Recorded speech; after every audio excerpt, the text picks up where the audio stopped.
ተጠንቀቅ ወንድም። ረጀብ ወር ላይ ገብተናል። ረጀብ ወር ላይ የሚሰራ ወንጀል ደግሞ ሌላ ሁሎችም ወራቶች ላይ ከሚሰሩ ወንጀሎች የበለጠ ግዝፈት ያለውና ከባድ ነው። ሐታ ረመዳንንም ጨምሮ ረመዳን ላይ ከሚሰራ ወንጀል በላይ ረጀብ ላይ የሚሰራ ወንጀል በጣም ግዝፈት አለው።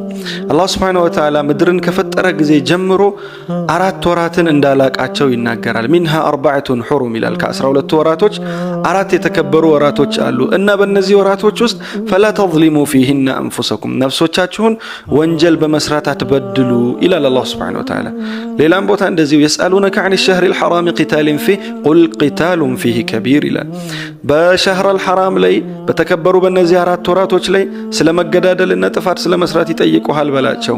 በእነሱ ወራቶች ላይ መገዳደል በጣም ትልቅ ወንጀል እንደሆነ ንገራቸው ይላል አላህ ሱብሓነሁ ወተዓላ በቁርአኑ። እና ምን ለማለት ነው? ረጀብ ወር ላይ ገብተናል። ቀናቶች ተቆጥረዋል። ረጀብ ከገባ ሁላችንም ራሳችንን ገታ ልናረግ፣ ከወንጀል ልናቅብ ይገባል። ኦፍ ኮርስ ሁሌም ከወንጀል መራቅ አለብን። ሁሌም ከወንጀል መጸየፍ አለብን። ግን እነዚህ የተከበሩ ወሮች ላይ አላህ እንድናከብራቸውም ስላዘዘን ለየት ያለ ከዛም ከሌሎችም ጠንከር ያለ ጥንቃቄ ልናደርግ ይገባል እላለሁ።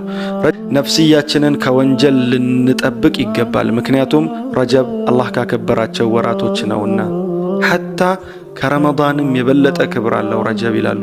እነዚህ 4 ወራቶች ዘልቂዕዳ፣ ዘልሒጃ፣ ሙሐረምና ረጀብ ናቸው። አላህ እንድናከብር ያዘዘንን ነገሮች ወንጀል ባለመስራት ማክበር ይገባናል። ወሰላሙ አለይኩም።